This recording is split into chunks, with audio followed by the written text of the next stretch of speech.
BJP का कभी भी जाति जनगणना को लेकर के इनके किसी भी लीडर कोई पक्ष में नहीं रहे। पिछड़ों को 26% आरक्षण दे रहे थे तो यही बीजेपी ने अपना सरकार से समर्थन वापस लिया। जातीय जनगणना करवा करके जो 65% आरक्षण जो बढ़ा है उसको 9वीं अनुसूची में शामिल करके लागू कराया। इनके रगों में देश को गुमराह करने वाला चीज है। ऑपरेशन सिंदूर के बारे में फिल्मी अंदाज में मेरे अंदर खून बह रहा है तो खून भरी मांग, तो कुत्ते में कच्चा चिबा जाऊंगा, इस तरह का डायलॉग से देश नहीं चलता है। तो ऑपरेशन सिंदूर तो लोग जान रहे हैं कि भाई वो ठगा हुआ महसूस कर रहा है देश के लोग। प्रधानमंत्री एक भी जो इस ऑपरेशन सिंदूर में जो शहीद हुए हैं उनके परिवार से मिलने गए।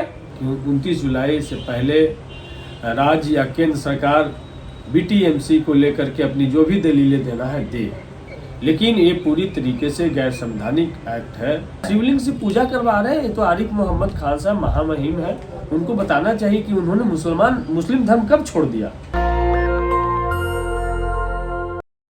मेरे साथ आरजेडी के विधायक सतीश कुमार हैं और जो सामाजिक न्याय के मुद्दे पर छात्र जीवन से आंदोलनरत हैं। जाति जनगणना को लेकर इन्होंने बड़ी साइकिल यात्रा की थी। महाबोधि बौद्ध विहार मंदिर को लेकर लगातार महाबोधि बौद्ध विहार को लेकर आंदोलन चला रहे हैं। क्या पार्टी भी समर्थन है? इन सब मुद्दों पर पार्टी का समर्थन है। प्रवक्ता भी आरजेडी के, इनसे समझेंगे कि सामाजिक न्याय की जो धारा है बिहार, इस बार जो चुनाव, अब चुनाव में बिहार चुनावी मोड में आ गया है, प्रधानमंत्री की दूसरी रैली होने वाली है, क्या ऑपरेशन सिंदूर का क्या असर होगा। विधायक जी स्वागत है नेशनल दस्तक पर। क्या लग रहा है, जाति जनगणना का नारा दिया है बीजेपी ने, अब कहा कि हमने नोटिफिकेशन जारी कर दिया, करवाएंगे या ये भी एक जुमला है? बीजेपी का कभी भी जाति जनगणना को लेकर के इनके किसी भी लीडर कोई पक्ष में नहीं रहे। गोपीनाथ मुंडे का एक स्पीच आप सुनेंगे तो उसमें उन्होंने जाति जनगणना को लेकर सवाल उठाया, लेकिन उनको गोपीनाथ मुंडे को हाशिए पर ढकेल दिया गया और उनकी कभी कोई चर्चा पार्टी में नहीं की गई। न गोपीनाथ मुंडे की पुण्यतिथि या जयंती उनका कभी कोई मनाया नहीं गया। तो बीजेपी जाति जनगणना का मुद्दा बीजेपी का नहीं है। ये बड़ी बात कह रहे हैं। दो नेता थे उस समय, हुकुमदेव नारायण यादव और गोपीनाथ मुंडे जी। ये दोनों आज दोनों का कोई नाम लेने वाला पार्टी में नहीं है। जो बहुजन एजेंडा को लाना चाहते थे, बहुसंख्यकों की बात करते थे और कहते थे कि भारत में जब तक जातियों की गिनती नहीं होगा, जब तक सामाजिक न्याय हम नहीं करेंगे, तब तक सबको बराबरी का अधिकार नहीं दिया जा सकता है। और इसके लिए तो महामानव शरद यादव जी को, उस समय लालू प्रसाद यादव जी को, और उसके बाद आप देखिए मुलायम सिंह यादव, रामविलास पासवान जी, मानवर काशीराम साहब, ये जब बहुजन लीडर का उभार हुआ तब जातीय जनगणना का कंसेप्ट लोग समझे।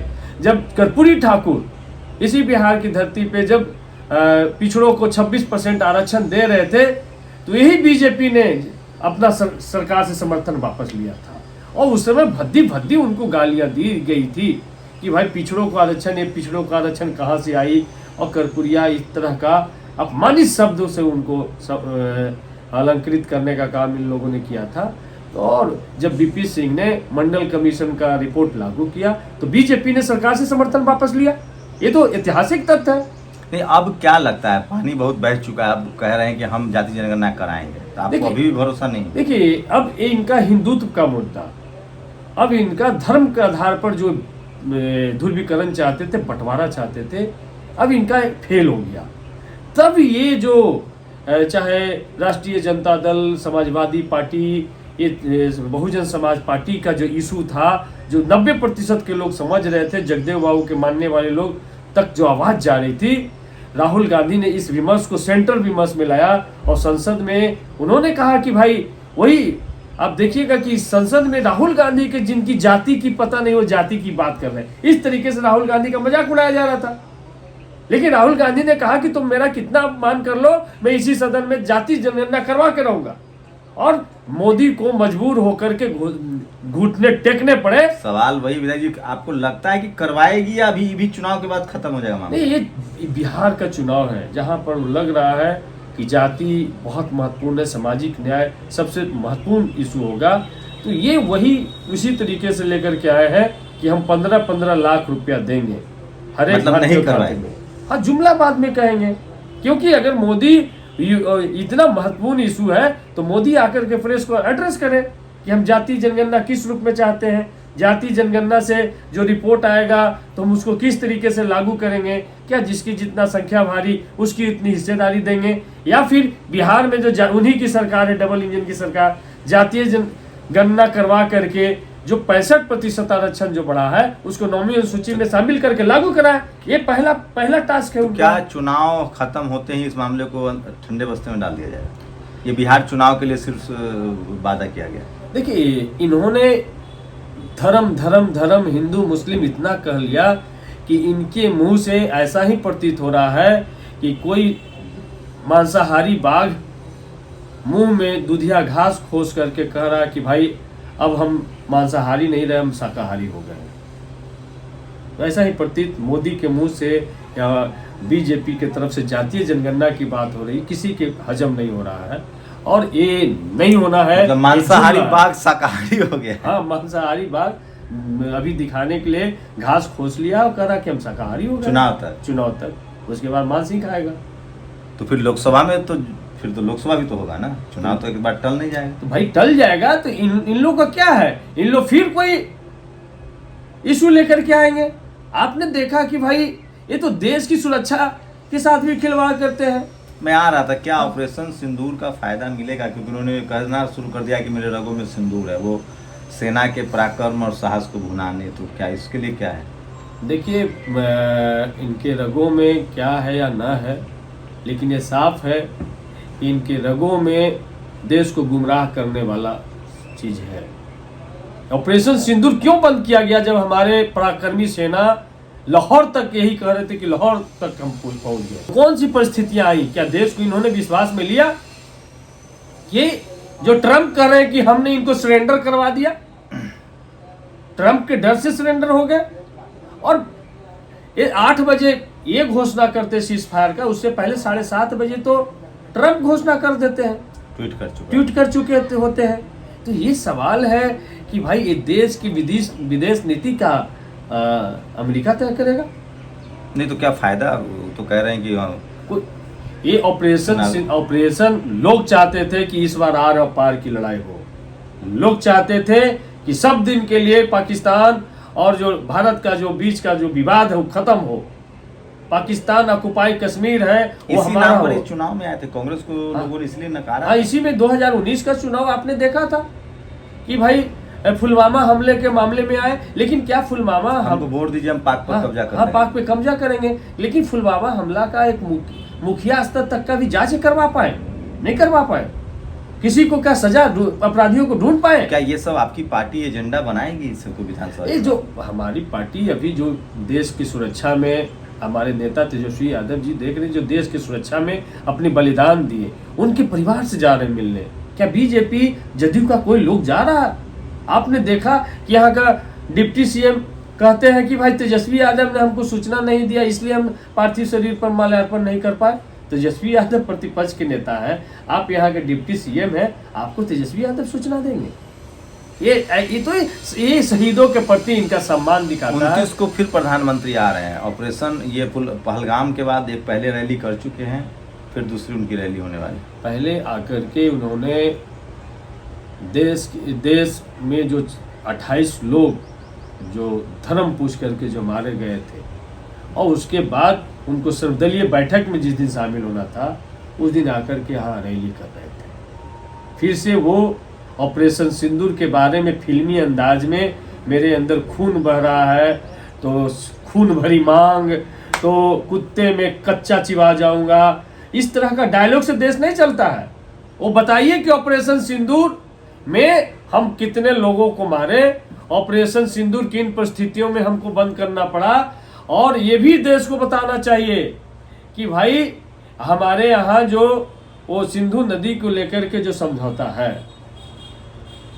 वो समझौता 2016 में भी आपने तोड़ा था, 2019 में भी कहा था कि भाई हम सिंधु घाटी का जो समझौता है वो हम खत्म कर दिए। तो फिर चालू कौन किया? आप बंद भी करते हैं, आप चालू भी कर देते हैं। तो क्या लगा, सरकार अंतर्राष्ट्रीय दबाव में है इसलिए सीज फायर हुआ? सरकार अंतर्राष्ट्रीय दबाव में है, और 78 देशों 88 देशों का दौरा भारत प्रधानमंत्री कर चुके हैं 70-72 देश। हाँ, लेकिन एक भी देश भारत के साथ में खड़ा नहीं हुआ। ये बड़ा दुख की तो आप तो भेज रहे हैं ना डेलीगेशन, अब भेज रहे हैं तो विपक्ष। डेलीगेशन अब क्यों भेज रहे हैं? पहले तो अकेले जा रहे थे, पहले भी लेके जा सकते थे, तब डेलीगेशन की आवश्यकता क्यों आप पड़ी? लोग की पार्टी ये सब मुद्दा कहाँ उठा रही है? आपके प्रवक्ता टेलीविजन पर जाते हैं, इस तरह से घेरते ही नहीं है। नहीं, हमारे प्रवक्ता इन सवालों पर सरकार को घेर रहे हैं, निरुत्तर कर रहे हैं। आपने देखा कि इनके पास जवाब क्या है? ये ऑपरेशन सिंदूर के बारे में आप देखिए, जो हमारी बेटी, देश की बेटी सफिया कुरैशी के बारे में इनके मंत्री ने क्या कहा? क्या यदि देश के प्रति इनका कमिटमेंट है, सेना के प्रति कमिटमेंट है, तो क्या वैसे मंत्री को पार्टी से बर्खास्त नहीं होना चाहिए था? बार बार कोर्ट के दबाव में माफी मांग रहे हैं, लेकिन पार्टी उनको बर्खास्त नहीं कर रही है। तो ये दिखाता है इनका सेना के प्रति नजरिया। ऑपरेशन सिंदूर का जो मुद्दा बनाएंगे तो आप लोग उसको टैकल कर पाएंगे? ऑपरेशन, उनके पास टीवी भी है, अखबार भी है, मीडिया है। तो ऑपरेशन सिंदूर तो लोग जान रहे हैं कि भाई वो ठगा हुआ महसूस कर रहा है देश के लोग, कि भाई हमारा सेना को क्यों रोका गया, हमारे सेना का हाथ पैर क्यों बांधा गया। जब हमारी सेना, जब उनके घर में घुस करके 9 ठिकानों को उड़ा रहे थे, वो चीख पुकार मचा हुआ था पाकिस्तान में, तो फिर क्यों बंद करना पड़ा? ऑपरेशन तो माफ कर दिए। माफ कर दिए तो भाई, तो फिर उसको फिर बनाइए नहीं। फिर क्या ऑपरेशन सिंदूर कोई राजनीतिक था कि देश के सेना का पराक्रम था? क्या राजनीति के लिए इतना हुआ है? तो ये तो राजनीति, जब आप सेना के जो वीरता को आप राजनीति में लेकर के आइएगा, सेना के बलिदान को आप राजनीति में लेकर के आइएगा, लेकिन एक भी प्रधानमंत्री, एक भी जो इस ऑपरेशन सिंदूर में जो शहीद हुए हैं, उनके परिवार से मिलने गए? अब एक पांडे जी के परिवार से मिलने जा रहे हैं जो पहलगाम में मारे गए थे, इसी खबरें है उड़ती हुई, वो कानपुर जाके मिलेंगे। मिलना चाहिए। तेजस्वी यादव जी से वो सीख रहे हैं, सीखे। बिहार तो आप ऐसा की सिखाता पार्टी है। की रणनीति बदली। अभी तेजस्वी यादव हर जातिवाद से जो पीड़ित परिवार है या जो शहीद के परिवार है, भारत बिहार में खासकर जो भी घटनाएं हो रही उससे मिलने जा रहे हैं।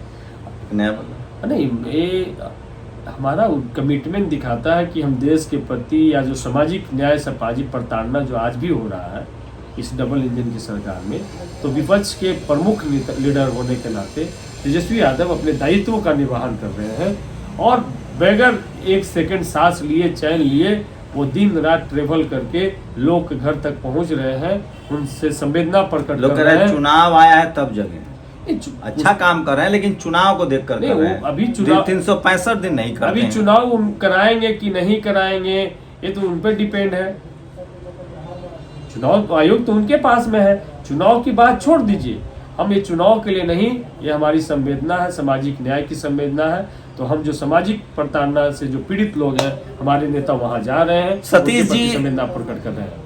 जी बिल्कुल, तेजस्वी यादव की एक्टिविटी बढ़ी है। बिहार में जहां भी जातीय हिंसा हो रही है उनसे मिलने जा रहे हैं। किसी भी तरह के गैर बराबरी या जातीय हिंसा या आपदा से जो पीड़ित लोग हैं उसके परिवारों से मिल रहे हैं।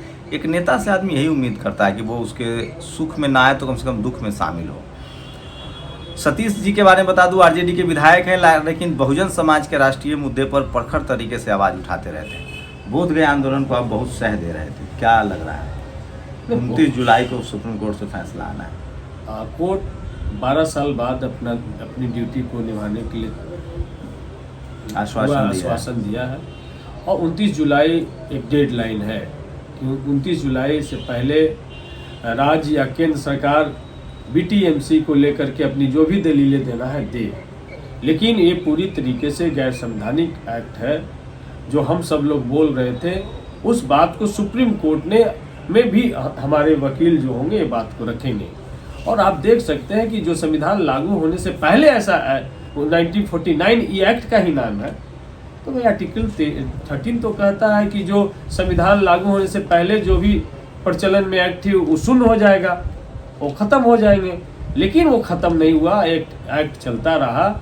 और आपने देखा कि 12 तारीख को बुद्ध पूर्णिमा के दिन सरकार के उस दावे पर किस तरीके से यहाँ के राज्यपाल जा करके वहाँ के जो वो डीएम सच्ची घटना है, वो बुद्ध विहार में ही हाँ, राज्यपाल ने बुद्ध विहार शिवलिंग की में पूजा की है। शिवलिंग की पूजा की है। तो हम तो ये राज्यपाल अपने राम मंदिर में तो मुस्लिम को जाने नहीं देते नहीं, हैं, कुंभ में नहीं जाने देते हैं, बुद्ध विहार में मुस्लिम से शिवलिंग की पूजा करवा रहे हैं। शिवलिंग से पूजा करवा रहे हैं। ये तो आरिफ मोहम्मद खान साहब महामहिम है, उनको बताना चाहिए कि उन्होंने मुस्लिम धर्म कब छोड़ दिया।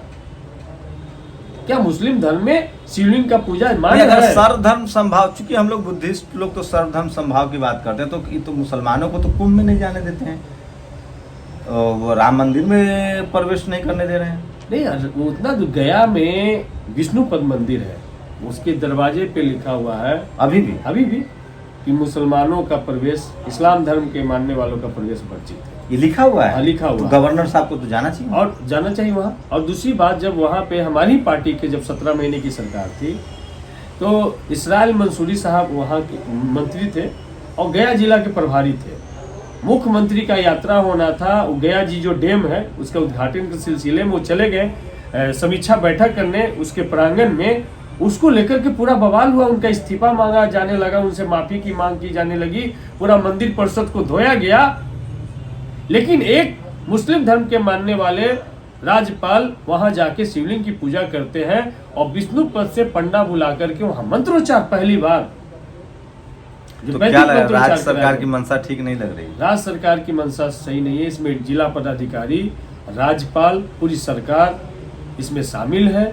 और एक अल्पसंख्यकों, बौद्ध जो अल्पसंख्यक धर्म है, पूरी दुनिया में बौद्ध के मानने वाले लोग हैं, उनके विश्वास पर प्रधानमंत्री तो कहते हैं कि हम बुद्धिज्म के बहुत करीब हैं, कुछ उम्मीद है? प्रधानमंत्री यदि कहते हैं तो राज्यपाल को बर्खास्त करें, डीएम को बर्खास्त करें कि आपने दूसरे के भावना को ठेस कैसे पहुंचाया। इनका तो बहुत जल्दी भावना टूटता है, क्या बौद्धों का भावना को ठेस नहीं पहुंचा? अब क्या करेंगे? अब हम सब लोग आंदोलन करेंगे। अभी भी लगातार आज 101 दिन हो गया होगा धरने का और लगातार धरना जारी है। उसमें आपने देखा कि इन्हीं चीज़ों का विरोध करने पर भंते विनयचार्य को जेल में डाल दिया गया, झूठे मुकदमे में फंसा करके। लेकिन जो भंते के तरफ से बौद्ध धर्म के मानने वाले जो महिलाओं के साथ में अभद्र व्यवहार वहाँ के गुंडों ने किया, उस पर जो FIR हुआ, उनकी किसी की गिरफ्तारी नहीं हुई है। ग्वालियर में जो मूर्ति नहीं लगने दी जा रही है बाबा साहब की, तो मायावती जी ने भी ट्वीट किया है।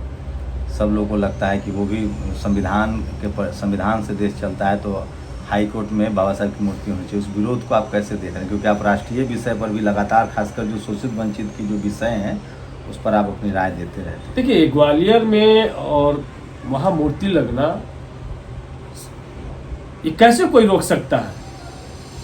यदि रोक रहा है तो ग्वालियर की सरकार, वहाँ की सरकार, और दूसरा ये भारत की सरकार, प्रधानमंत्री। जब राहुल गांधी वहां जा सकते हैं तो प्रधानमंत्री इस पर बयान नहीं दे सकते हैं। तो ये दिखाता है कि बाबा साहब के प्रति उनकी क्या सोच है, संविधान के प्रति उनकी क्या सोच है। क्या एक प्रधानमंत्री इसमें ट्वीट करते हैं कि मूर्ति लगाने से कोई नहीं रोक सकता है, और यदि रोकेगा तो मैं वहां स्वयं खड़ा होकर के बाबा साहब के मानने वाले हम बाबा साहब की मूर्ति लगाएंगे। सुप्रीम कोर्ट परिसर में लगा हुआ है, सुप्रीम कोर्ट परिसर में लगा हुआ है, ठीक है। तो ये कानून के परिसर में लगाने से इस तरीके से रोका जा रहा है। और राहुल गांधी जी को हम धन्यवाद देते हैं कि वो ग्वालियर पहुंचे हैं और बाबा साहब के प्रति वो कमिटमेंट उनका दिखाता है। तो सोचिए, मैं फिर कह रहा हूँ, रामविलास जी अब नहीं रहे।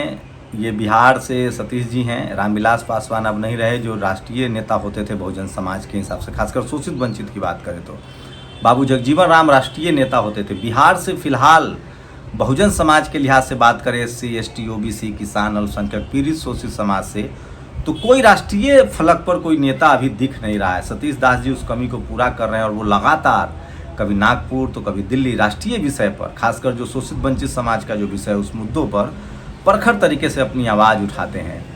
और पूरे विधानसभा हो या सड़क हो या पर हो, संसद तो अभी नहीं गए हैं, विधानसभा में मेंबर हैं, RJD के विधायक हैं। देखते हैं कि एक जो बड़ी कमी दिख रही है, रामविलास जी अब नहीं रहे। राष्ट्रीय स्तर पर बिहार से दलित समाज से आने वाला कोई नेता की दिल्ली में अभी धमक कब होगी? सतीश जी लगातार पार्टी से ऊपर उठकर सामाजिक मुद्दों पर खुलकर अपनी भागीदारी निभाते रहे और उसी कड़ी में चाहे ग्वालियर हो या फिर महाबोधि बौद्ध विहार का आंदोलन हो, जो राष्ट्रीय आंदोलन है, बहुजन समाज के आंदोलन है, उस पर भी सतीश दास लगातार मुखरता से अपनी आवाज़ उठा रहे हैं। तो क्या देश को एक नया बड़ा पिछड़े शोषित वंचित समाज का नेता मिलने जा रहा है? आप लोग अपनी राय जरूर दीजिए, इनकी बातों से कितना सहमत है असहमत है, अपनी प्रतिक्रिया जरूर दीजिए। फिलहाल इनको आरजेडी के विधायक हैं और राष्ट्रीय प्रवक्ता भी हैं। शंभू कुमार सिंह, नेशनल दस्तक, पटना। दस्तक की आपसे गुजारिश है कि अगर इसको बचाना चाहते हैं तो नेशनल दस्तक को सब्सक्राइब करने के लिए रेड कलर के सब्सक्राइब बटन को दबाएं, फिर बेल आइकन की घंटी दबाएं। नेशनल दस्तक को बचाने के लिए बहुत जरूरी है कि हर खबर को शेयर करें, लाइक करें, कमेंट जरूर करें।